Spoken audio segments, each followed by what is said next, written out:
Good evening. എല്ലാവർക്കും good evening. അരിപ്പൂ അക്കാദമിയിലേക്ക് സ്വാഗതം.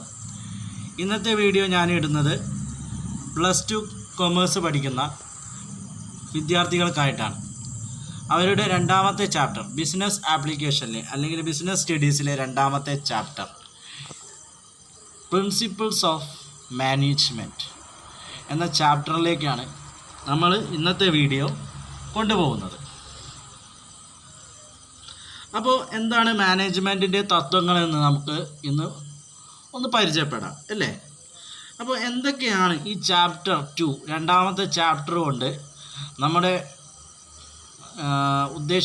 നമുക്കായിട്ട് ഉദ്ദേശിക്കുന്നതെന്ന് നമുക്കൊന്ന് ജസ്റ്റ് നോക്കാം. ഫസ്റ്റ് അതിൻ്റെ മീനിങ്, അതാണ് ആദ്യം പഠിക്കേണ്ട കാര്യം. പിന്നെ അത് കഴിഞ്ഞിട്ട് ഇവല്യൂഷൻ ഓഫ് മാനേജ്മെൻറ്റ് പ്രിൻസിപ്പിൾസ്. ഏതൊരു വസ്തുവിനാണെങ്കിലും അതിന് കൃത്യതയും വസ്തുനിഷ്ഠവുമായിരിക്കണം. അപ്പോൾ അത് എങ്ങനെയൊക്കെയാണ് ഉരുത്തിരിഞ്ഞ് വന്നത് എന്ന കാര്യങ്ങളിലൂടെയാണ് ഇവല്യൂഷൻ ഓഫ് മാനേജ്മെൻറ്റ് പ്രിൻസിപ്പിൾസ് പറയാൻ പോകുന്നത്. അതിനുശേഷം നമുക്ക് പറയാനുള്ള കാര്യമാണ് nature of principles of management. Nature of principles of management എന്ന് പറഞ്ഞാൽ എന്താണ്? മാനേജ്മെൻറ്റ് തത്വങ്ങളുടെ സ്വഭാവത്തിനെ കുറിച്ചാണ് പറയുന്നത്. അത് കുറച്ച് കാര്യങ്ങൾ അതിലും പറയാനുണ്ട്. അപ്പോൾ അതിനുശേഷം നമുക്ക് സിഗ്നിഫിക്കൻസ് അല്ലെങ്കിൽ ഇമ്പോർട്ടൻസ് ഓഫ് പ്രിൻസിപ്പിൾസ് ഓഫ് മാനേജ്മെൻറ്റിനെ കുറിച്ച് പറയാനുണ്ട്. പിന്നെ നമ്മൾ ഈ ചാപ്റ്ററിൽ പരിചയപ്പെടുന്നത് ഫയോൾസ് പ്രിൻസിപ്പിൾസ് ഓഫ് മാനേജ്മെൻ്റ് ആണ്. Fayol's principles of management. Fayol's principles of management എന്ന് ഉദ്ദേശിക്കുന്നത് ഹെൻറി ഫയോൾ എന്ന ശാസ്ത്രജ്ഞൻ മാനേജ്മെൻറ്റിനെ കുറിച്ച് കുറച്ച് തത്വങ്ങൾ, അദ്ദേഹം ഒരു മൈനിങ് എൻജിനീയർ ആയിരുന്നു. അദ്ദേഹം നൽകിയ ഒരു തത്വങ്ങളിലൂടെ നമുക്ക് കടന്നു പോകാനുണ്ട്. പിന്നെ നമുക്ക് എന്താണെന്ന് വെച്ചാൽ നമുക്ക് പോവേണ്ടത് കാര്യം എന്ന് പറഞ്ഞാൽ എന്താണ് ഗ്യാങ് പ്ലാങ്ക് എന്താണെന്നുള്ളത് നമുക്കൊന്ന് പറയാനുണ്ട്. പിന്നെ അതിനുശേഷം നമ്മൾ സയൻറ്റിഫിക് മാനേജ്മെൻറ്റിലേക്ക് പോവുകയാണ്. സയൻറ്റിഫിക് മാനേജ്മെൻറ്റ് എന്താണ്? ശാസ്ത്രീയ മാനേജ്മെൻറ്റ് അല്ലേ. ശാസ്ത്രീയപരമായ രീതിയിൽ നമുക്ക് മാനേജ്മെൻറ്റിനെ കൈകാര്യം ചെയ്യാൻ പറ്റുന്ന നമ്മുടെ ഫ്രെഡറിക് വിൻസ്ലോ ടൈലർ അവതരിപ്പിച്ച കുറച്ച് തത്വങ്ങളുണ്ട്. അപ്പോൾ ആ തത്വങ്ങളും നമുക്ക് ഈ ചാപ്റ്ററിലൂടെ പരിചയപ്പെടാനുണ്ട്. അതിനുശേഷം നമ്മൾ കാണാൻ പോകുന്ന കാര്യം എന്ന് പറഞ്ഞാൽ ശാസ്ത്രീയമായ മാനേജ്മെൻറ്റിൻ്റെ തന്ത്രങ്ങൾ, ടെക്നിക്സ് ഓഫ് സയൻറ്റിഫിക് മാനേജ്മെൻറ്റ് എന്നൊരു ഭാഗം. അതിലൊരു നല്ലൊരു ഡയഗ്രവും ഡെറിവേഷൻസും ഒക്കെ ആയിട്ടൊരു ഫങ്ഷണൽ ഫോർമാൻഷിപ്പിനെ നമുക്ക് പരിചയപ്പെടാനുണ്ട്. വളരെ ഈസിയായ ഒരു മെത്തേഡാണിത്. ഓക്കെ. അതിനുശേഷം നമ്മുടെ ലാസ്റ്റ് പോർഷൻ എന്ന് പറയുന്നത് comparison between Taylor and Fayol principles. ഫയോളും രണ്ട് ശാസ്ത്രജ്ഞന്മാർ നൽകിയ മാനേജ്മെൻറ്റിൻ്റെ തത്വങ്ങളെക്കുറിച്ചൊരു അവബോധനം, ഒരു ഡിഫറൻഷിയേഷൻ നമുക്കതും കൂടി ഒന്ന് നോക്കാനുണ്ട്. ഓക്കെ. അപ്പോൾ നമുക്ക് ഈ ചാപ്റ്ററിലേക്ക് കടക്കാം. എന്താണ് അധികാര ശ്രേണി എന്നൊക്കെ നമുക്ക് അറിയണ്ടേ. എന്തെല്ലാമാണ് ആ കാര്യങ്ങൾ, എന്തെല്ലാമാണ് ഫയോളിൻ്റെ പ്രിൻസിപ്പിൾസ്, എന്തെല്ലാമാണ് ടൈലറിൻ്റെ പ്രിൻസിപ്പിൾ ഒക്കെ നമുക്കൊന്ന് ജസ്റ്റ് ഒന്ന് നോക്കാം. ഓക്കെ. ഈ കമ്പാരിസൺ ഓഫ് നമ്മുടെ ടൈലർ ആൻഡ് ഫയോളിൻ്റെ പ്രിൻസിപ്പിൾസൊക്കെ നമുക്കൊന്ന് ജസ്റ്റ് ഒന്ന് നോക്കിയിട്ട് ഈ ചാപ്റ്ററിലൂടെ ഒന്ന് കടന്നു പോവാം. അപ്പോൾ സാറ് ഫസ്റ്റ് പറയുന്ന കാര്യം എന്താണെന്ന് വെച്ചാൽ എന്താണ് അതിൻ്റെ definition. What is the definition of principles of management? First definition ഒന്ന് പറയാം.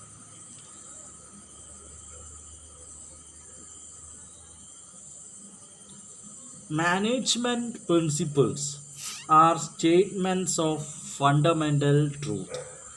These principles serve as guidelines for decisions and actions of managers. Management principles are derived through observation, experimentation, as well as personal experience of managers. ഇതാണ് ഇതിൻ്റെ meaning. അപ്പോൾ നമുക്കൊരു ആമുഖം പറയാം, ഒരു introduction ഞാൻ പറഞ്ഞുതരാം. ഒരു പ്രതിഭാസത്തെക്കുറിച്ച് സത്യവും വസ്തുനിഷ്ഠവുമായ വെളിപ്പെടുത്തലാണ് മാനേജ്മെൻറ്റ് പ്രിൻസിപ്പിൾസ് അല്ലെങ്കിൽ പ്രിൻസിപ്പിൾസ് എന്ന് പറയുന്നത്. അവ നമ്മുടെ ചിന്തയ്ക്കും പ്രവർത്തനങ്ങൾക്കും വഴികാട്ടിയാവുകയാണ് ചെയ്യുന്നത്. തത്വങ്ങൾ എന്ന് പറയുന്നത് നമ്മുടെ ചിന്തകൾക്കും പ്രവർത്തനത്തിനും വഴികാട്ടിയാണ്. മറ്റ് ശാസ്ത്ര വിഷയങ്ങൾ പോലെ മാനേജ്മെൻറ്റിലും നിരവധി തത്വങ്ങൾ ആവിഷ്കരിക്കപ്പെട്ടിട്ടുണ്ട്. ഓക്കെ, അപ്പം മാനേജ്മെൻറ്റിൻ്റെ ചിന്തകരും വിദഗ്ധരും പരീക്ഷണ നിരീക്ഷണങ്ങളിലൂടെ അനവധി തത്വങ്ങളാണ് ആവിഷ്കരിച്ച് വെച്ചത്. അപ്പം മാനേജർമാർക്ക് തീരുമാനമെടുക്കുന്നതിനും പ്രശ്നപരിഹാരത്തിനും സഹായകമാണ് ഈ തത്വങ്ങളൊക്കെ, ഈ പ്രിൻസിപ്പിൾസൊക്കെ. അപ്പോൾ പുതിയ മാനേജ്മെൻറ്റ് തത്വങ്ങൾ ആവിഷ്കരിക്കാനുള്ള ഗവേഷണ പഠനങ്ങൾ ഇന്നും ലോകവ്യാപകമായിട്ട് തുടരുന്നുണ്ട്. അപ്പോൾ ഈ ഒരു അധ്യായത്തിൽ നമുക്ക് ഈ ഒരു ചാപ്റ്ററിൽ നമുക്ക് പരിചയപ്പെടാനുള്ള തത്വങ്ങൾ എന്ന് പറഞ്ഞാൽ നമ്മൾ സ്റ്റാർട്ടിങ് പറഞ്ഞു ഫെഡറിക് വിൻസ്ലോ ടൈലറും ഹെൻറി ഫയോളും നൽകിയ മാനേജ്മെൻറ്റ് തത്വങ്ങളാണ് വളരെ വിശദമായിട്ട് ചർച്ച ചെയ്യാൻ പോകുന്നത്. അപ്പോൾ സാറ് മീനിങ് പറഞ്ഞു, management principles are statement of fundamental ട്രൂത്താണ്. അപ്പോൾ these principles serve as guidelines for decision and actions of managers. Management principles are derived through observation, experimentation as well as personal experience of managers. അപ്പോൾ മാനേജേഴ്സിന് ഒരു വലിയൊരു സഹായകമാണ് ഇത്തരം പ്രിൻസിപ്പിൾസൊക്കെ എഴുതി വെച്ചത്. അപ്പോൾ നമുക്ക് ഹെൻറിയുടെയും നമ്മുടെ ഫയോളിൻ്റെയും പ്രിൻസിപ്പിൾസ് എന്തൊക്കെയാണെന്ന് നോക്കണം. അതിന് മുന്നേ കുറച്ച് പഴയ കാര്യങ്ങളിലേക്ക് ഒന്ന് പോകാം. First, evaluation of management principles. Evaluation of management പ്രിൻസിപ്പിൾസിൽ ഫസ്റ്റ് സാറ് പറയാൻ പോകുന്നത് ഏർലി പെർസ്പെക്റ്റീവിനെ കുറിച്ചാണ്. ഏർലി പെർസ്പെക്റ്റീവിൽ the first non management ideas were recorded in 3000 to 4000 BC at Egypt. Okay, ഇത് ആദ്യമായിട്ട് ഈ മാനേജ്മെൻറ്റ് ഐഡിയാസ് റെക്കോർഡ് ചെയ്യപ്പെട്ടത് 3000-4000 BC ഈജിപ്തിലാണ് ഇത് റെക്കോർഡ് ചെയ്യപ്പെടുന്നത്. അപ്പോൾ next one, classical management theory. Classical management theory ആദ്യമായിട്ട് 1800 കണ്ടുപിടിക്കുന്നത്. നമ്മുടെ ഹെൻറി ഫയോളും നമ്മുടെ ടൈലറുമാണ് ഇതിൻ്റെ ചുക്കാൻ പിടിച്ചത്. അപ്പോൾ next third one, neo classical theory. Neo classical theory എന്താണ്? Human relation approach. Human relation approach തുടങ്ങുന്നത് ഏകദേശം 1920-നും 1950-നും ഇടയിലാണ് ഈ നിയോ ക്ലാസിക്കൽ തിയറി എന്നുദ്ദേശിക്കുന്ന ഹ്യൂമൻ റിലേഷൻ അപ്രോച്ച് വരുന്നത്. നെക്സ്റ്റ് ഫോർത്ത് വൺ, നാലാമത്തെ ആളെന്ന് പറഞ്ഞാൽ behavioural science approach. Behavioural science approach നമ്മുടെ തത്വങ്ങളിൽ, മാനേജ്മെൻറ്റ് തത്വങ്ങളിൽ പറയുന്നുണ്ട് നാലാമത്തെ കാര്യമായിട്ട്. അത് ഓർഗനൈസേഷണൽ ഹ്യൂമനിസം ആണ്. Use the knowledge of psychology, sociology and anthropology. അതിൻ്റെ തത്വചിന്തകർ എന്ന് പറയുന്നത് അബ്രഹാം മാസ്ലോയും ഫെഡറിക് ഹെർസ്ബർഗുമാണ്. Okay, the fifth one, next one is management science അല്ലെങ്കിൽ ഓപ്പറേഷണൽ റിസർച്ച് എന്ന് പറയും. അതെന്തൊക്കെയാണ്? QT അല്ലേ, നമ്മുടെ QTനെയാണ് അതിനെ പ്രതിപാദിക്കുന്നത്. QT, use of quantitative technique. QT means quantitative techniques to take decision. Quantitative technique means ന്യൂമറിക്കലായിട്ടുള്ള കാര്യങ്ങൾ, അതായത് നമ്മുടെ എന്താണ് സ്റ്റാറ്റിസ്റ്റിക്കലായിട്ടുള്ള തിങ്കിങ്സും കാര്യങ്ങളൊക്കെ മാനേജേഴ്സിന് ആ തത്വങ്ങളൊക്കെ കൊടുക്കുന്നത് ക്വാണ്ടിറ്റേറ്റീവ് ടെക്നിക്സിലൂടെയാണ്. അപ്പം എന്താണ് മാനേജ്മെൻറ്റ് സയൻസ് അല്ലെങ്കിൽ ഓപ്പറേഷണൽ റിസർച്ചിന് വേണ്ടിയിട്ടാണ് QT നമ്മൾ യൂസ് ചെയ്യുന്നത്. The sixth one is modern management. Modern management എന്താണ്? Use of modern techniques to solve organisational and human problems. അപ്പോൾ നമ്മളെന്താണ് കുറച്ചും കൂടി മോഡേൺ ആണ് അല്ലേ, ഇപ്പോൾ കുറച്ചും കൂടി മോഡേൺ ആയിട്ടുള്ള ടെക്നിക്സൊക്കെയാണ് നമ്മൾ യൂസ് ചെയ്യുന്നത്. ഓക്കെ, ഇപ്പോൾ കുറച്ചും കൂടി ഇലാബറേറ്റഡ് ആയിട്ടുണ്ട്. ഹ്യൂമൻ റിസോഴ്സസ് ഒക്കെ കുറച്ചും കൂടി ഇലാബറേറ്റഡ് ആണ്. ഓക്കെ, അപ്പോൾ നമ്മൾ എന്തൊക്കെ പഠിച്ചു? Evaluation of management of principles എങ്ങനെയൊക്കെ പഠിച്ചു? ഫസ്റ്റ് ഒരു early prospective stage, second one classical management theory, third one നിയോ ക്ലാസിക്കൽ തിയറി, ഫോർത്ത് വണ് അതിനൊരു ബിഹേവിയറൽ സയൻസ് അപ്രോച്ച് വന്നു നാലാമത്തെ സ്റ്റേജിൽ. അഞ്ചാമത്തെ സ്റ്റേജിലെത്തുമ്പോഴത്തേക്ക് മാനേജ്മെൻറ്റ് ഒരു ശാസ്ത്രമായിട്ട് മാറിയിട്ടുണ്ടായിരുന്നു, ഓപ്പറേഷണൽ റിസർച്ചൊക്കെ വന്ന് തുടങ്ങിയിട്ടുണ്ടായിരുന്നു. പിന്നെ അത് അഞ്ചാമത്തെ സ്റ്റേജിലാണ്. ആറാമത്തെ സ്റ്റേജിലാണ് നമ്മുടെ ഇപ്പോഴത്തെ സ്റ്റേജ് എന്ന് പറഞ്ഞാൽ മോഡേൺ മാനേജ്മെൻറ്റ് സ്റ്റേജാണ്. അപ്പോൾ നമുക്ക് ഇനി അടുത്തത് പോകാനുള്ളത് nature of principles of management എന്ന ഭാഗത്തിലേക്കാണ്. Nature of principles of management എന്ന് പറഞ്ഞാൽ ഈ മാനേജ്മെൻറ്റ് തത്വങ്ങളുടെ സ്വഭാവങ്ങളെക്കുറിച്ചാണ് നമുക്ക് പരിചയപ്പെടാനുള്ളത്. നമുക്ക് ഏകദേശം 7 സ്വഭാവങ്ങളുണ്ട്. 7 പ്രധാനപ്പെട്ട സ്വഭാവങ്ങളെക്കുറിച്ച് നമുക്കൊന്ന് ജസ്റ്റ് ഡിസ്കസ് ചെയ്യാം. പ്രധാന സവിശേഷതകൾ പറയുന്നുണ്ട്. ഒന്നാമത് യൂണിവേഴ്സൽ ആപ്ലിക്കബിലിറ്റി, ഫസ്റ്റ് നേച്ചർ, അതായത് ഫസ്റ്റ് ക്യാരക്ടർ അല്ലെങ്കിൽ first nature of principle of management എന്ന് പറയുന്നത് യൂണിവേഴ്സൽ ആപ്ലിക്കബിലിറ്റി ആണ്. Second one general guidelines. General guidelines എന്ന് പറഞ്ഞാൽ പൊതുവായിട്ടുള്ള മാർഗനിർദ്ദേശങ്ങളാണ് ജനറൽ ഗൈഡ് ലൈൻസ് എന്ന് പറയുന്നത്. Third one is formed by practice and experimentation. മൂന്നാമത്തെ കാര്യം എന്ന് പറയുന്നത് പരീക്ഷണ നിരീക്ഷണങ്ങളിലൂടെ രൂപപ്പെടുന്ന ഒരു മാനേജ്മെൻറ്റ് തത്വങ്ങൾ. That means formed by practice and experimentation. നാലാമത്തത് ഫ്ലെക്സിബിൾ ആയിരിക്കും. ഫ്ലെക്സിബിൾ, മാറ്റങ്ങൾക്ക് വിധേയം. അല്ല, ഒരു ചേഞ്ച് ആരാണ് ആഗ്രഹിക്കാത്തത് അല്ലേ? ഫ്ലെക്സിബിൾ ആയിരിക്കും നാലാമത്തത്. അഞ്ചാമത്തത് എന്ന് പറയുന്നത് മെയിൻലി ബിഹേവിയറാണ് അഞ്ചാമത്തത്. ആറാമത്തത് sixth one cause and effect relationship. ആറാമത്തത് മീൻസ് കാര്യകാരണ ബന്ധം, cause and effect relationship. Seventh one എന്താണ്? Contingent spelling CONTINGENT. കോണ്ടിൻജൻറ്റ് എന്ന് പറഞ്ഞാൽ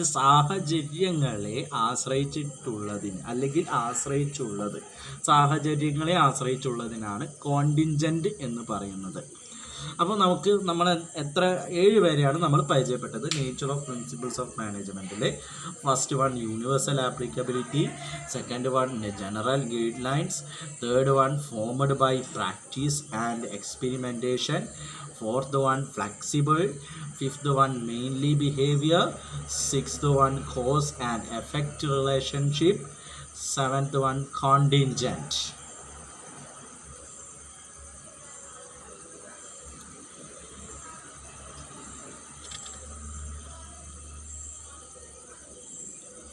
അപ്പോൾ നമുക്ക് മൂന്നാമത്തെ ഭാഗത്തേക്ക് പോവാം. Significance or importance of management. Management തത്വങ്ങളുടെ പ്രാധാന്യം എന്തെല്ലാമാണ് എന്നാണ് നമ്മൾ അടുത്തതായിട്ട് പറയാൻ പോകുന്നത്. Significance of principles of management. First one, providing useful insights in to reality. എന്താണത്? യാഥാർത്ഥ്യങ്ങളിലേക്കുള്ള ഉൾക്കാഴ്ച നൽകുക എന്നതാണ് അത് ഉദ്ദേശിക്കുന്നത്. That means providing useful insight into reality. അപ്പോൾ ജസ്റ്റ് എന്താണ്, നമുക്ക് യഥാർത്ഥ ബിസിനസ് സാഹചര്യങ്ങളിലേക്കുള്ള ഉൾക്കാഴ്ച നൽകുക എന്നതാണ് അതിനെപ്പറ്റി പറയുന്നത്. Then second one is optimum utilisation of resources and effective administration. നമ്മളുടെ പരമാവധി ഉപയോഗം, അതായത് നമുക്ക് നമ്മുടെ കയ്യിലുള്ള എന്ത് മേഖലയാണെങ്കിലും, നമുക്കിപ്പോൾ ഇൻ്റർനെറ്റ് സൗകര്യമുണ്ട്, ബുക്സ് ഉണ്ട്, അപ്പോൾ എന്തെല്ലാം സോഴ്സസ് ഉണ്ടോ അതൊക്കെ നന്നായിട്ട് മാക്സിമം യൂട്ടിലൈസ് ചെയ്തിട്ട് മാക്സിമം ഉപയോഗിക്കുക, പരമാവധി ഉപയോഗിക്കുക. കാര്യക്ഷമമായ ഭരണവും നിർവഹിക്കുക. കാര്യക്ഷമമായ ഭരണം മീൻസ് അഡ്മിനിസ്ട്രേഷൻ അല്ലേ, നമ്മുടെ എഫക്റ്റീവായിട്ടുള്ള അഡ്മിനിസ്ട്രേഷൻ ആയിരിക്കണം. ദാറ്റ് മീൻസ് കാര്യക്ഷമമായ ഭരണം. സെക്കൻഡ് വണ്ണാണ് നമ്മളിപ്പോൾ വിശദീകരിച്ചത്. തേർഡ് വൺ, മൂന്നാമത്തെ കാര്യം എന്ന് പറഞ്ഞാൽ ശാസ്ത്രീയമായ തീരുമാനങ്ങൾ. ദാറ്റ് മീൻസ് സയൻറ്റിഫിക് ഡിസിഷൻസ് എന്ന് നമ്മളതിനെ പ്രതിപാദിക്കും, പറയും അല്ലേ. സയൻറ്റിഫിക് ഡിസിഷൻസ് ആണ് third one. Fourth one is meeting changing environment requirements. അതായത് എൻവിറോൺമെൻറ്റ് റിക്വയർമെൻറ്റ്സ്, സാഹചര്യങ്ങൾക്കനുസരിച്ച് മാറ്റങ്ങളെ നേരിടാൻ. അതായത് ഇപ്പോൾ ഒരു കൊറോണ സാഹചര്യമല്ലേ, ഈ സാഹചര്യങ്ങളനുസരിച്ച് ഈ മാറ്റങ്ങളെയൊക്കെ നേരിടാൻ സജ്ജരായിരിക്കണം. ഏതൊരു മാനേജറാണെങ്കിലും ഏതൊരു MBA ഡിഗ്രിക്കാരനാണെങ്കിലും ഒക്കെ നമ്മളത് വളരെ എന്തും നേരിടാനുള്ളൊരു മെൻറ്റാലിറ്റി ആയിരിക്കണം ഒരു മാനേജർക്ക്. ഓക്കെ, വളരെ കൂളായിരിക്കണം ആൾ. പിന്നെ അദ്ദേഹം വളരെ ഒരു ജെൻറ്റിൽ മാൻ ആയിരിക്കണം. എന്തിനോടും എപ്പോഴും ഒരു ചിരിച്ചുകൊണ്ടുള്ള അപ്രോച്ച്. അപ്പോൾ അത് കൂടെ ജോലി ചെയ്യുന്നവർക്ക് പോലും ഒരു പ്രത്യേക ഉന്മേഷം, എനർജി അത് നൽകും. ഓക്കെ, അപ്പോൾ നമുക്ക് അഞ്ചാമത്തെ കാര്യം നോക്കാം. അഞ്ചാമത്തെ കാര്യം എന്താ പറയുന്നതെന്ന് വെച്ചാൽ ഫുൾഫില്ലിങ് സോഷ്യൽ റെസ്പോൺസിബിലിറ്റി, സാമൂഹിക ഉത്തരവാദിത്തം നിറവേറ്റുക എന്നതാണ് അഞ്ചാമത്തെ ഏറ്റവും പ്രധാനപ്പെട്ട തത്വമായിട്ട് പറയുന്നത്. സാമൂഹ്യ ഉത്തരവാദിത്തം നിറവേറ്റുക, that means fulfilling social responsibility. The sixth one is management training and research. അതായത് ഏതൊരു മാനേജർക്കാണെങ്കിലും ഏതൊരു സ്ഥാപനത്തിലേക്ക് പോകുന്നതിന് മുമ്പ് ആ സ്ഥാപനത്തിനെ കുറിച്ച് പഠിക്കുക. അപ്പോൾ അതൊരു പ്രധാനപ്പെട്ട ഒരു ഭാഗമാണ് അല്ലേ. അപ്പോൾ പരിശീലനം നൽകുക, പരിശീലനവും ഗവേഷണവും. ദാറ്റ് മീൻസ് മാനേജ്മെൻറ്റ് വിജ്ഞാന ശാഖയുടെ അടിസ്ഥാനം മാനേജ്മെൻറ്റ് തത്വങ്ങളാണ്. അപ്പോൾ മാനേജ്മെൻറ്റ് പഠനത്തിനും മാനേജർമാരുടെ പരിശീലനത്തിനും ഈ തത്വങ്ങൾ ഉപയോഗിക്കുന്നു. അപ്പോൾ ഈ തത്വങ്ങൾ ഉപയോഗിച്ചാണ് നല്ല മാനേജർമാരെ നമ്മൾ വാർത്തെടുക്കുന്നത്. ഓക്കെ, കൂടുതൽ ഗവേഷണങ്ങളും പരീക്ഷണങ്ങളും നടത്തി മാനേജ്മെൻറ്റ് എന്ന വിഷയം വികസിപ്പിക്കാനും മാനേജ്മെൻറ്റ് തത്വങ്ങൾ നമുക്ക് ആവശ്യമാണ്. ഓക്കെ, അപ്പോൾ നമ്മൾ എന്തൊക്കെ പറഞ്ഞു? Significance of principles of management ആണ് ഇപ്പോൾ പറഞ്ഞത്. അതിന് നമ്മൾ 6 കാര്യങ്ങൾ പറഞ്ഞു. 6 ഇമ്പോർട്ടൻറ്റ് ഫാക്ടേഴ്സ് അല്ലെങ്കിൽ 6 significance are regarding in the principles of management. They are providing useful insights into reality, then optimum utilization of resources and effective administration. Third one is scientific decisions. Then fourth one is meeting changing environment requirements. Then fifth one is fulfilling social responsibility. Sixth one is management training and research. The next portion is scientific management. Scientific മാനേജ്മെൻറ്റിലേക്കാണ് നമ്മൾ പോകുന്നത്. അപ്പോൾ who is the father of scientific management? ആരാണ് നമ്മുടെ ശാസ്ത്രീയ മാനേജ്മെൻറ്റിൻ്റെ പിതാവ് എന്ന് അറിയപ്പെടുന്ന വ്യക്തി? It's nothing but Taylor, FW Taylor, Frederick Winslow Taylor. Frederick Winslow ടൈലറാണ് നമ്മുടെ ശാസ്ത്രീയ മാനേജ്മെൻറ്റ് പിതാവ് എന്നറിയപ്പെടുന്നത്. അപ്പോൾ നമുക്ക് അദ്ദേഹത്തിൻ്റെ കുറച്ച് തത്വങ്ങളെ ഒന്ന് പരിചയപ്പെടാം അല്ലേ. What are the principles of scientific management? ശാസ്ത്രീയമായിട്ടുള്ള മാനേജ്മെൻറ്റിൻ്റെ പ്രിൻസിപ്പിൾസ് എന്തൊക്കെയാണെന്ന് നമുക്കൊന്ന് നോക്കാം. പിന്നെ അവരുടെ ടെക്നിക്സ് എന്തൊക്കെയാണെന്ന് നോക്കാം. Techniques, what are the techniques of നമ്മുടെ സയൻറ്റിഫിക് മാനേജ്മെൻറ്റ്. പിന്നെ അതിനുശേഷം നോക്കാനുള്ളത് ഫയോൾസ് മാനേജ്മെൻ്റ് ആണ്. എന്തായാലും നമുക്ക് ടൈലേഴ്സിൻ്റെ സയൻറ്റിഫിക് മാനേജ്മെൻറ്റ് കഴിഞ്ഞിട്ട് ഫയോൾസിലേക്ക് വരാം. ഫയോൾസിൻ്റെ നമ്മുടെ ശാസ്ത്ര ശാഖയിലേക്ക് വരാം. അപ്പോൾ ഫസ്റ്റ് മിനിറ്റ്, സയൻറ്റിഫിക് മാനേജ്മെൻറ്റ് എന്താണ് ഇംപ്ലൈ ചെയ്യുന്നതെന്ന് പറയാം. It's the application of scientific method of study and analyst to the problem of management. Okay, അതായത് സയൻറ്റിഫിക് മാനേജ്മെൻറ്റ് ഇംപ്ലൈ ചെയ്യുന്ന കാര്യം എന്താണെന്ന് വെച്ചാൽ application of scientific method of study that means scientific method of സ്റ്റഡിയാണ് പഠനം, ശാസ്ത്രീയമായിട്ടുള്ള പഠനവും പിന്നെ അതിനെ അനലൈസിങ്ങുമാണ് അവിടെ നടക്കുന്നത്. Analysis to the problems of management. അപ്പോൾ FW ടൈലർ എന്ന പേഴ്സൺ ആണ് ആദ്യമായിട്ട് റെക്കഗ്നൈസിങ്ങും എംഫസിസും ഒക്കെ ചെയ്തത്. ഈ ഒരു അപ്രോച്ച്മെൻറ്റ്, ഈ ശാസ്ത്രീയപരമായിട്ടുള്ള പഠനത്തിന് മുൻകൈ എടുത്ത വ്യക്തിയാണ് FW ടൈലർ. അദ്ദേഹത്തിനെയാണ് നമ്മൾ ഫാദർ ഓഫ് സയൻറ്റിഫിക് മാനേജ്മെൻറ്റ് എന്ന് വിളിക്കുന്നത്.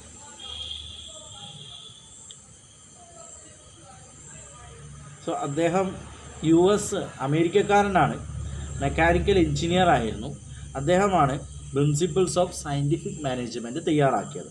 അപ്പോൾ അദ്ദേഹത്തിൻ്റെ പ്രിൻസിപ്പിൾസ് ഓഫ് സയൻറ്റിഫിക് മാനേജ്മെൻറ്റിലേക്ക് നമുക്കൊന്ന് പോയി നോക്കാം. എന്തൊക്കെയാണ് അദ്ദേഹം പറയുന്നത്? Science not rule of thumb. That means പരിചയത്തിലൂടെ പ്രായോഗികതയ്ക്ക് പകരമായി ശാസ്ത്രീയ സമീപനം നടത്തുക. Science not rule of thumb. Okay. Then second one is harmony not discord. It's nothing but അഭിപ്രായ ഭിന്നതയ്ക്ക് പകരം സ്വരച്ചേർച്ച. That's will be discussed there. Then the third one is cooperation not individualism. വ്യക്തി സ്വാതന്ത്ര്യത്തെക്കാൾ സഹകരണ മനോഭാവമാണ് ഏതൊരു മാനേജ്മെൻറ്റിൻ്റെയും വിജയത്തിൻ്റെ അടിസ്ഥാനം എന്ന് സയൻറ്റിഫിക് മാനേജ്മെൻറ്റിലൂടെ അദ്ദേഹം തുറന്നു കാണിക്കുന്നുണ്ട്. നെക്സ്റ്റ് പോർഷൻ എന്താണെന്ന് വെച്ചാൽ അതായത് നാലാമത്തെ കാര്യം, ഗ്രേറ്റസ്റ്റ് എഫിഷ്യൻസി ആൻഡ് പ്രോസ്പെറിറ്റി, അതായത് പരമാവധി കാര്യക്ഷമതയും അഭിവൃദ്ധിയും. That means greatest efficiency and prosperity.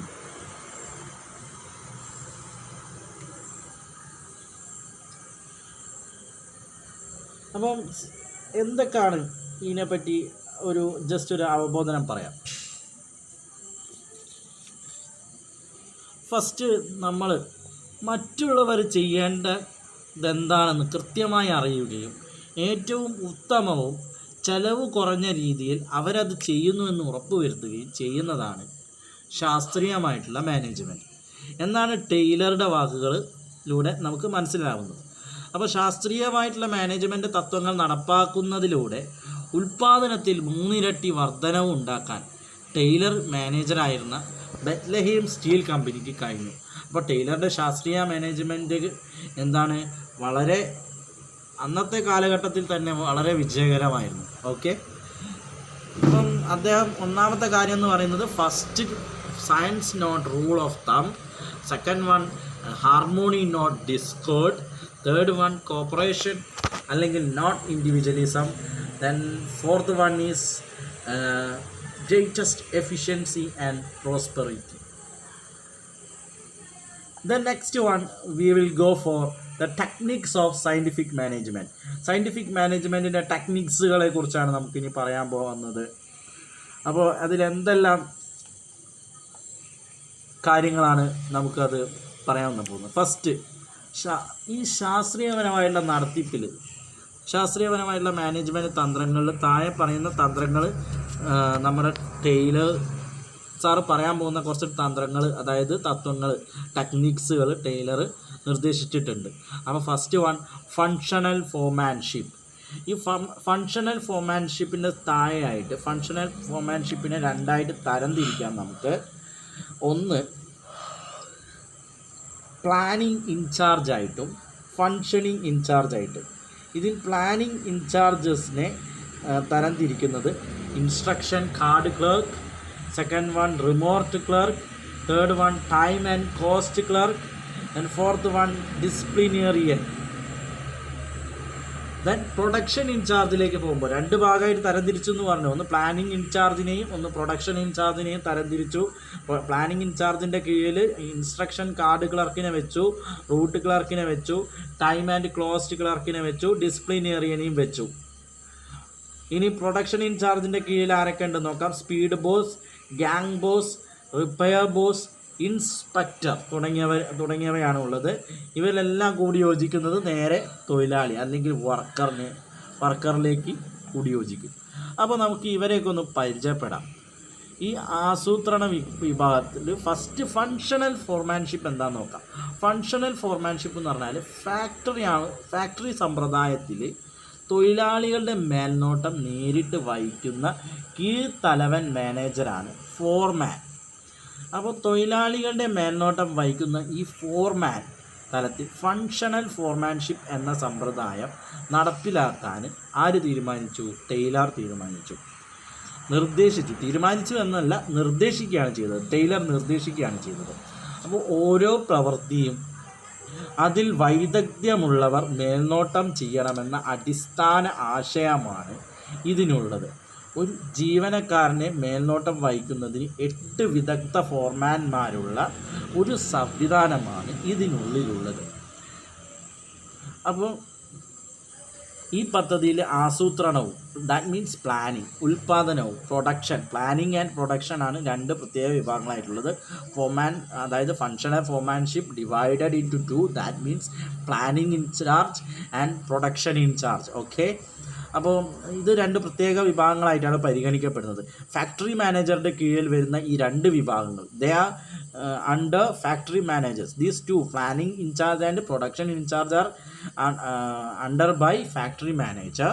So factory മാനേജറുടെ കീഴിൽ വരുന്ന ഈ 2 വിഭാഗങ്ങൾക്ക് പ്രത്യേക ചുമതലക്കാർ ഉണ്ടാകും.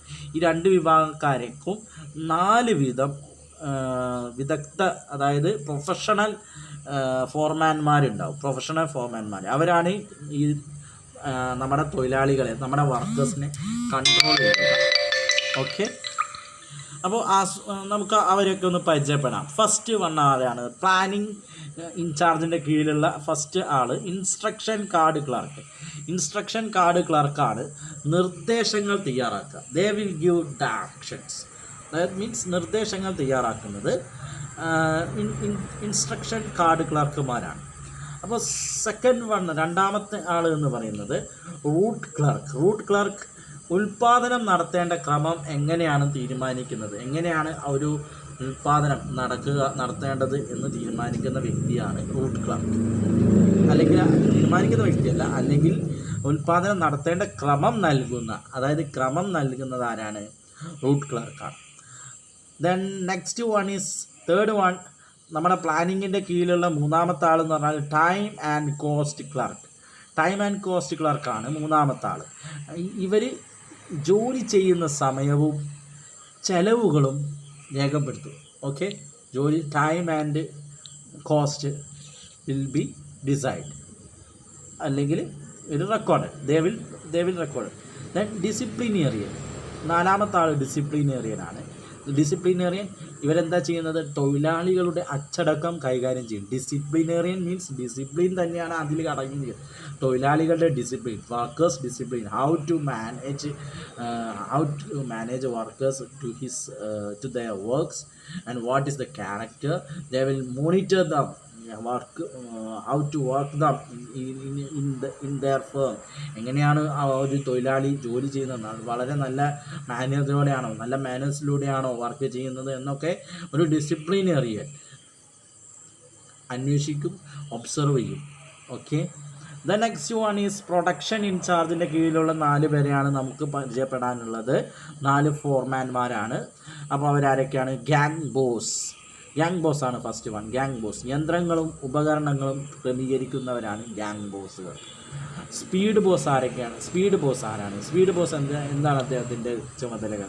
കൃത്യമായ വേഗത്തിലുള്ള പ്രവർത്തനം ഉറപ്പുവരുത്തുന്നതിനാണ് സ്പീഡ് ബോസിനെ നിയമിക്കുന്നത്.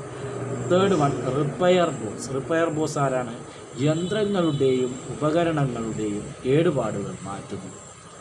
ദെൻ ഇൻസ്പെക്ടർ ആരായിരുന്നു വരുന്നത്? ഉൽപ്പന്നങ്ങളുടെ ഗുണമേന്മ പരിശോധിക്കാൻ വേണ്ടിയാണ് ഇൻസ്പെക്ടർമാർ വരുന്നത്. ഓക്കെ, ഇതാണ് നമ്മുടെ ഫങ്ഷണൽ ഫോർമാൻഷിപ്പ്. തൊഴിൽ വിഭജനം എന്ന തത്വത്തിൻ്റെ വിപുലീകരണമാണ് ഈ ഫങ്ഷണൽ ഫോർമാൻഷിപ്പ് എന്ന് പറയുന്നത്. ഒരു ജീവനക്കാരൻ 8 ഫോർമാൻമാരിൽ നിന്നും നിർദ്ദേശങ്ങൾ സ്വീകരിക്കണം. അതായത് ഒരു സൂപ്പർവൈസർക്ക് വേണ്ട എല്ലാ ഗുണങ്ങളും ഒരു ഫോർമാനിൽ ഉണ്ടാവുക സാധ്യമല്ല.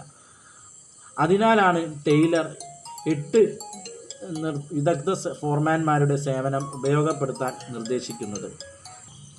ഫങ്ഷണൽ ഫോർമാൻഷിപ്പ് നമ്മൾ തൊഴിൽ വിഭജനം എന്ന തത്വത്തിൻ്റെ വിപുലീകരണമാണെന്നാണ് പറയുന്നത് കേട്ടോ. അപ്പോൾ ഒരു ജീവനക്കാരന് 8 ഫോർമാൻമാരിൽ നിന്നും നിർദ്ദേശങ്ങൾ സ്വീകരിക്കുന്നു. അപ്പോൾ ഒരു സൂപ്പർവൈസർക്ക് വേണ്ട എല്ലാ ഗുണങ്ങളും, നേരത്തെ പറഞ്ഞു, ഒരു സൂപ്പർവൈസർക്ക് വേണ്ട എല്ലാ ഗുണങ്ങളും ഒരു ഫോർമാനിനുണ്ടാവുക സാധ്യമല്ല. അപ്പോൾ അതിനാലാണ് നമ്മൾ 8 ഫോർമാൻമാരുടെ സേവനം ഉപയോഗപ്പെടുത്താൻ നിർദ്ദേശിക്കുന്നത്. അതോടൊപ്പം ആസൂത്രണവും പ്രാവർത്തികമാക്കലും 2 വ്യത്യസ്ത വിഭാഗങ്ങളുടെ ചുമതലയാവണമെന്ന് അദ്ദേഹം ഈ സമ്പ്രദായത്തിലൂടെ നടപ്പിൽ വരുത്തി കാണിക്കുന്നു. ഓക്കെ, നമുക്ക് രണ്ടാമത്തെ ഭാഗത്തിലേക്ക് കടക്കാം. ഫങ്ഷണൽ ഫോർമാൻഷിപ്പ് ആയിരുന്നു ഫസ്റ്റ്. അത് നമുക്ക് 2ആയിട്ട് തരംതിരിച്ചു കഴിഞ്ഞു. അപ്പോൾ അതിൽ 8 മേൽനോട്ടക്കാരും പിന്നെ 8 മേൽനോട്ടക്കാർക്ക് തൊഴിലാളികളുമാണ് ഉള്ളത്. അപ്പോൾ അതിലേക്കാണ് നമ്മൾ പോയിക്കൊണ്ടിരിക്കുന്നത്. ഇനി നമുക്ക് അടുത്ത ഭാഗം എന്ന് പറഞ്ഞാൽ standardisation and simplification of work. അതായത് രണ്ടാമത്തെ ടെക്നിക്ക് എന്ന് പറഞ്ഞാൽ സ്റ്റാൻഡേർഡൈസേഷൻ ആൻഡ് സിംപ്ലിഫിക്കേഷൻ ഓഫ് വർക്കാണ്. അപ്പോൾ നിലവാരവൽക്കരണവും തൊഴിൽ ലഘൂകരണവും. Then third one method study, സമ്പ്രദായ പഠനം. അതായത് ഒരു ജോലി ചെയ്യുന്നതിനുള്ള വിവിധ മാർഗങ്ങളിൽ നിന്നും ഏറ്റവും നല്ല രീതി തിരഞ്ഞെടുക്കലാണ് സമ്പ്രദായ പഠനം. ഒരു ജോലി ഏറ്റവും ഭംഗിയായി കുറഞ്ഞ സമയത്തിനുള്ളിൽ കുറഞ്ഞ ചെലവിൽ എങ്ങനെ ചെയ്യണമെന്ന് കണ്ടെത്തുകയാണ് ഈ പഠനത്തിൻ്റെ ലക്ഷ്യം. Then fourth one is motion study. Then fifth one time study. Sixth one fatigue study എന്ന് പറഞ്ഞാൽ ക്ഷീണ പഠനം. Okay, and seventh one is differential price rate, വ്യത്യസ്തമായ കൂലി നിരക്ക്. ടോട്ടൽ 7 കാര്യങ്ങളാണ് നമ്മൾ ടെക്നിക്സ് ഓഫ് മാനേജ്മെൻറ്റിൽ പറഞ്ഞത്. ഫങ്ഷണൽ ഫോർമാൻഷിപ്പ്, പിന്നെ standardisation and simplification of work, then method study, motion study, time study, fatigue study, differential price rate. Okay, then ഇനി നമുക്ക് പറയാനുള്ള പോർഷൻ എന്ന് പറഞ്ഞാൽ നമ്മുടെ ഫയോൾസിൻ്റെ പ്രിൻസിപ്പിൾസ് ഓഫ് മാനേജ്മെൻ്റ് ആണ്.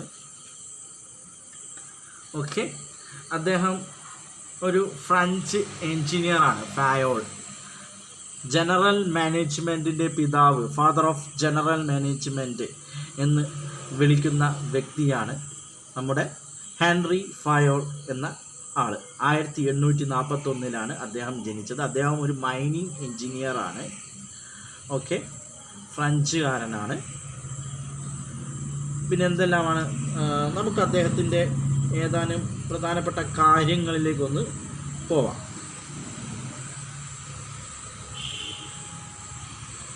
Henry Fayol is popularly known as father of management, the significant contribution to the theory of management. So Henry Fayol suggested 14 principles of management for running business efficiently. 14 principles അതായത് തത്വങ്ങൾ, 14 തത്വങ്ങൾ ആണ് അദ്ദേഹം ആവിഷ്കരിച്ചിട്ടുള്ളത്. അതിലേക്ക് നമുക്കൊന്ന് പോകാം. The first one is division of work.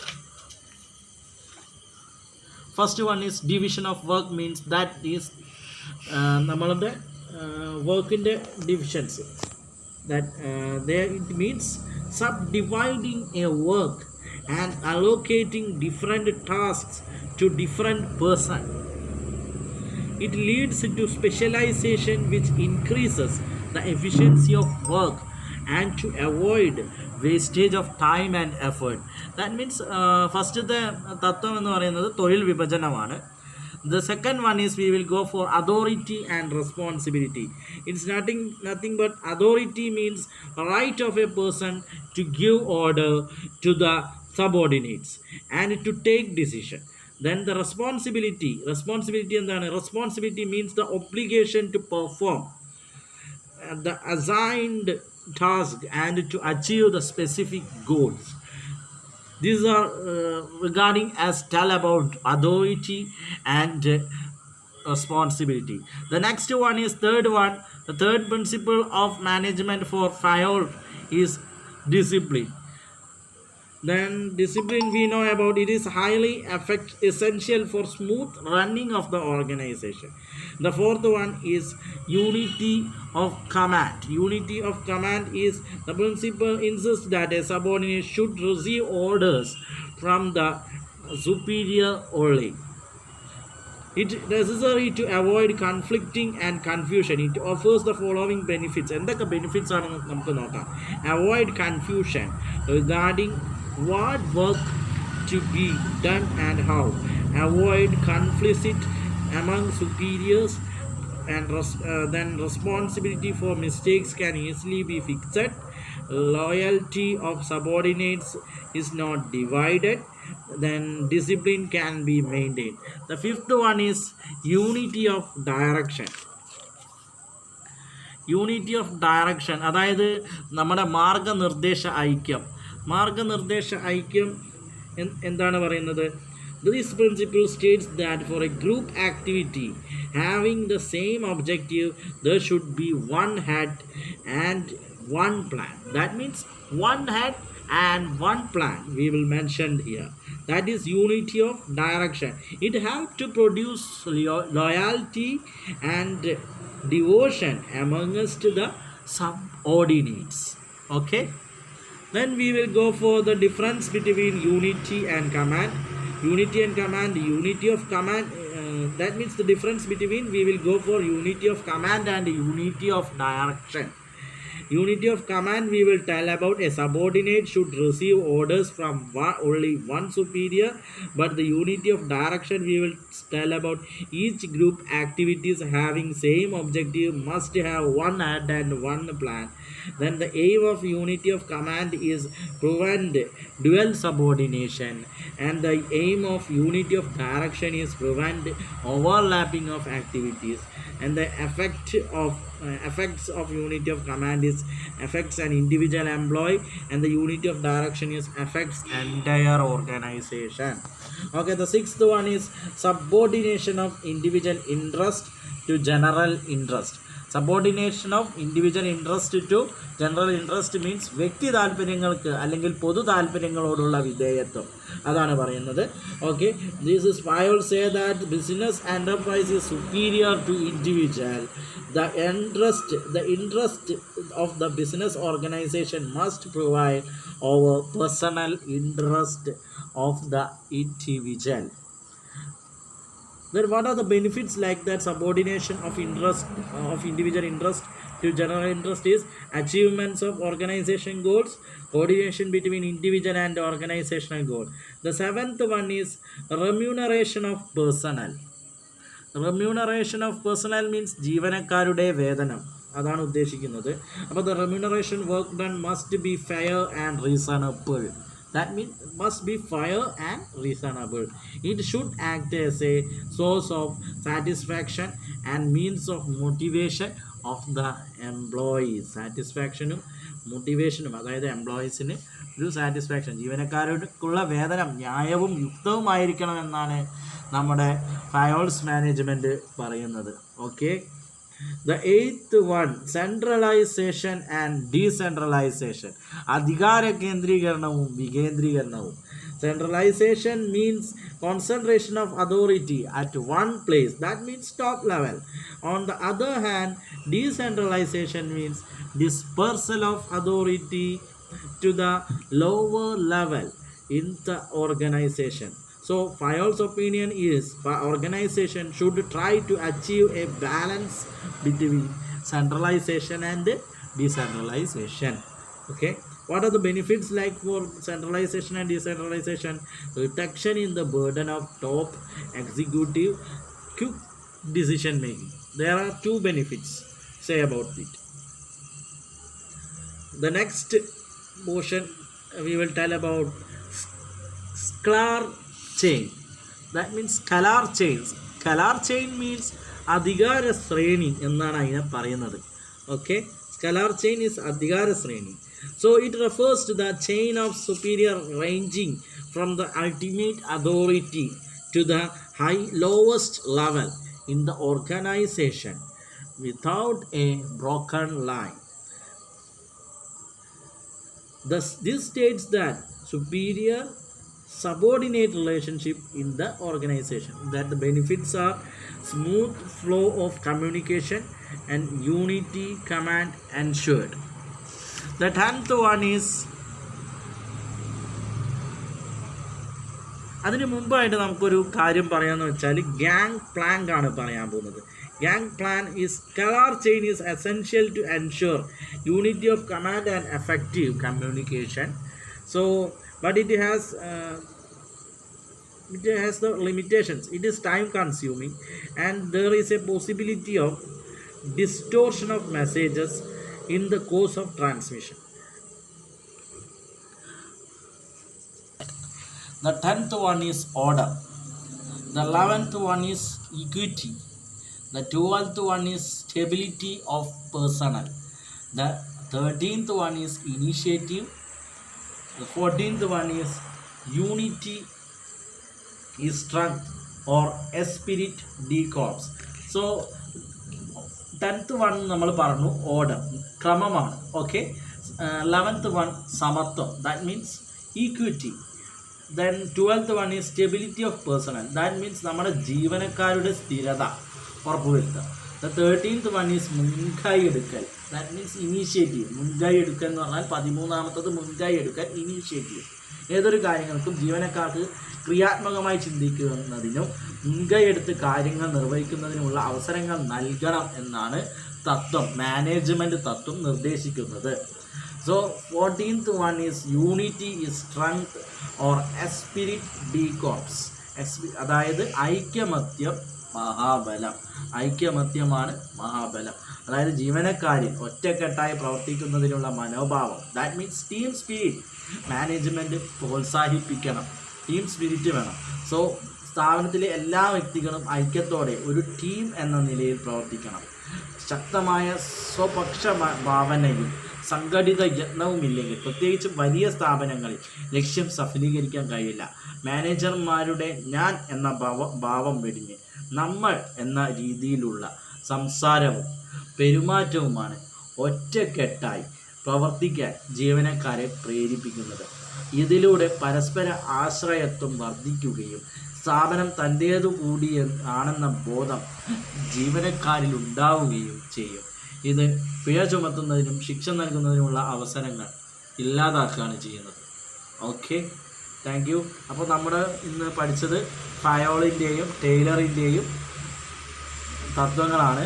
അപ്പോൾ നമ്മളൊരു കമ്പാരിസണോട് കൂടി ഒരു ചാപ്റ്റർ നമുക്കിന്ന് തീരുവാണ്. അപ്പോൾ നമുക്ക് ആ കമ്പാരിസണും കൂടി ഒന്ന് നോക്കിയിട്ട് ഒന്ന് സ്റ്റോപ്പ് ചെയ്യാം. അപ്പോൾ എന്തൊക്കെയാണ് കമ്പാരിസൺ എന്ന് പറയുന്നത്? ഹെൻറി ഫയോളിൻ്റെ കമ്പാരിസൺ പേഴ്സ്പെക്റ്റീവ് എന്താണ്? ടോപ്പ് ലെവൽ ഓഫ് മാനേജ്മെൻ്റ് ആണ് ഹെൻറി ഫയോൾ നിഷ്കർഷിച്ചത്. ടൈലർ പറയുന്നത് എന്താണ്? Shop floor level of factory. അതായത് കീഴ്ത്തല മാനേജ്മെൻറ്റിന് കൂടുതൽ പ്രാധാന്യം നൽകിയിരിക്കുന്നതാണ് ടൈലറുടെ തത്വങ്ങൾ. എന്നാൽ ഫയോളിൻ്റെ തത്വങ്ങളിൽ യൂണിറ്റി ഓഫ് കമാൻഡ് എന്താ പറയുന്നത്? സോ മച്ച് പ്രൊപ്പോണൻ്റ് ആണ് കേട്ടോ. സോ മച്ച് പ്രൊപ്പോണൻ്റ് ആണ്. ആജ്ഞാ ഐക്യം വേണമെന്ന് വാദിക്കുകയാണ് അവർ പറയുന്നത്. Then under functional foremanship a worker receives order from 8 specialist. അതായത് under functional foremanship a worker receives order from 8 specialist. 8 വിദഗ്ധ സൂപ്പർവൈസർമാരിൽ മേൽനോട്ടം വഹിക്കുന്ന ഫങ്ഷണൽ ഫോർമാൻഷിപ്പാണ് യൂണിറ്റി ഓഫ് കമാൻഡായിട്ട് ടൈലർ നിർദ്ദേശിക്കുന്നത്.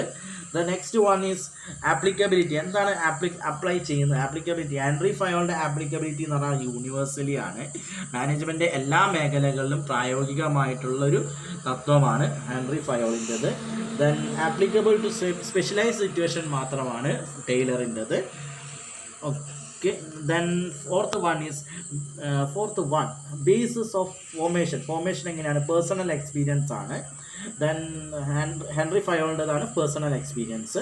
ദെൻ ടൈലർ സാറിൻ്റെത് ഒബ്സർവേഷണൽ ആൻഡ് എക്സ്പെരിമെൻറ്റേഷൻ ആണ്. എക്സ്പെരിമെൻറ്റേഷനും ഒബ്സർവേഷൻ നിരീക്ഷണത്തിലുമാണ് കൂടുതൽ ബേസിസ് ഉള്ളത്. ദെൻ ഫോക്കസ് എന്താണ് ഫോക്കസ് എന്ന് പറയുന്നത്? Improving overall administration in Taylor's management. അതായത് ടൈലേഴ്സ് പ്രിൻസിപ്പൽ മാനേജ്മെൻറ്റിൽ എൻഷുർ ചെയ്യുന്നത് എന്താണെന്ന് വെച്ചാൽ ഇംപ്രൂവിങ് ഓവറോൾ അഡ്മിനിസ്ട്രേഷൻ ആണ്.